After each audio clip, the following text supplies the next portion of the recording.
ये वो कहानी है जो तुम्हारा नजरिया बदल सकती है। आई एम श्योर ये 5 मिनट तुम्हारी जिंदगी के बेस्ट इन्वेस्टमेंट में से एक होगी। सिर्फ 5 मिनट कहानी को गौर से सुनना। यासिर जो कि कमिश्नर था उस इलाके का, और उमेर एक बिजनेसमैन था जो कि एक बहुत बड़ी कंस्ट्रक्शन कंपनी का मालिक था। दोनों की एज 50 साल से ज़्यादा थी। दोनों की लाइफ एक्सपीरियंस से भरी हुई थी। हर एक के अपने अपने एक्सपीरियंसेस थे और अपने अपने नज़रिए। लेकिन एक दिन उनके बीच बहस छिड़ गई।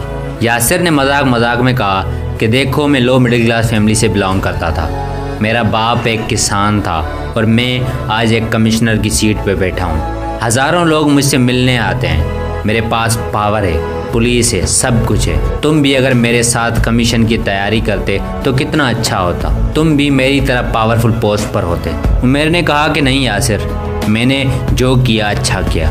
मैं बिजनेस करियर चूज करके बहुत खुश हूँ। यासिर ने कहा नहीं यार, कितने टेंशन्स हैं तुम्हें। सुबह शाम मीटिंग्स, प्रोजेक्ट हासिल करने के लिए दिन रात मेहनत करते हो। रात को तुम सही से नींद भी नहीं करते। कभी इन्वेस्टर का मसला तो कभी कस्टमर का मसला। इतने सारे इश्यूज़ के दरमियान तुम कैसे खुश रह सकते हो। मैं देखो 9 बजे ऑफिस जाता हूँ, गवर्नमेंट की गाड़ी है, गवर्नमेंट का घर है, गार्ड्स 24 आवर्स पहरा देते हैं और लाखों रुपए की सैलरी है। बिना किसी टेंशन के सारी ज़िंदगी खुशी से गुजर रही है। तुम्हारी लाइफ तो प्रॉब्लम से भरी हुई है। उमेर ने फिर से यासिर से कहा नहीं यार, मैं अपने आप से और अपने करियर से बहुत सेटिस्फाई हूँ। मेरे ख्याल से मेरा करियर तुमसे बेहतर है। यासिर हंसने लगा। छोड़ो उमेर, क्या बात करते हो। मुझे गार्ड्स सुबह शाम सलाम करते हैं। मेरा आर्डर सुन के वो कुछ भी करने के लिए तैयार होते हैं। मेरे पास पावर है, पैसा है, गवर्नमेंट सपोर्ट है और कोई टेंशन नहीं। तुम्हारा करियर मेरे करियर से कैसे बेहतर हो सकता है।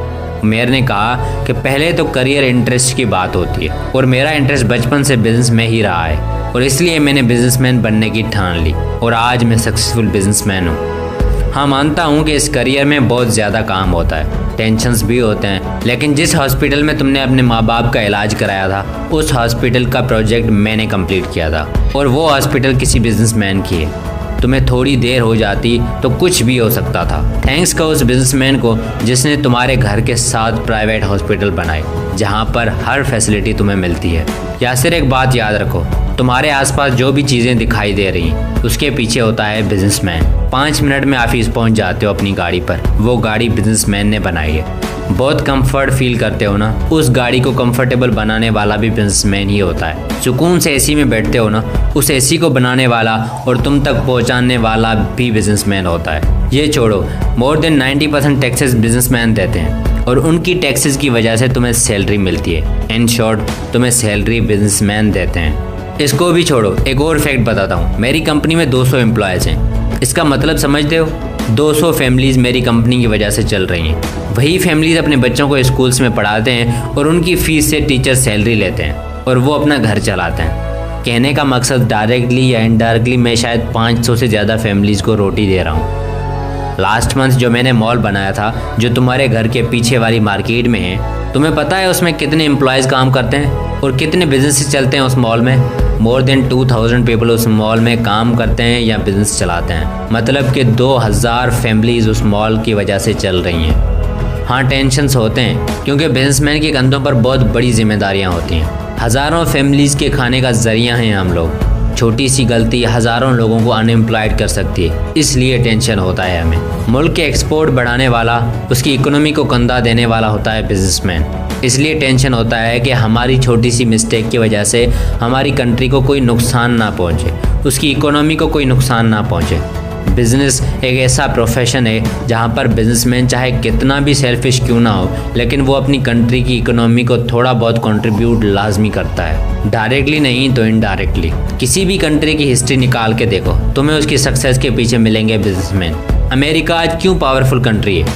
क्योंकि उसने बिजनेसमैन प्रोड्यूस किए हैं। Elon Musk, Jeff Bezos, Steve Job, Bill Gates, सब के सब अमेरिका से बिलोंग करते हैं। जेफ बेजोस की अकेली कंपनी का रेवेन्यू पूरे पाकिस्तान की जीडीपी से ज़्यादा है। इसका मतलब समझते हो? पूरे पाकिस्तान के लोगों के इनकम को ऐड करो तब भी अमेज़न अकेली कंपनी का रेवेन्यू उससे ज़्यादा होगा। यासिर, जिस काम का इम्पैक्ट जितना ज़्यादा होता है उस काम में उतनी ज़्यादा मुश्किलातें होती हैं और जो बंदा उन मुश्किलातों से जीत जाता है उसे दुनिया हिस्ट्री में, दिल में और बुक्स में याद रखती है। स्टीव जॉब की डेथ 2011 में हो गई थी, लेकिन आज भी वो लोगों के दिलों में और हिस्ट्री के बुक्स में जिंदा है। आज भी मिलियंस ऑफ पीपल उसकी क्रिएट की हुई कंपनी में एम्प्लॉयड हैं। मींस आज भी स्टीव जॉब की वजह से मिलियंस ऑफ फैमिलीज़ का घर चलता है। मुझे यकीन है अभी तुम्हें चीज़ें सही से समझ में आ गई होंगी। यासिर ने पानी का गिलास टेबल पर रखा और बोला कि चलो यार, मुझे काम है, मैं चलता हूँ। लेकिन उसके चेहरे से साफ दिखाई दे रहा था कि वो बिजनेस वर्सेस जॉब का डिफरेंस सही से समझ चुका है।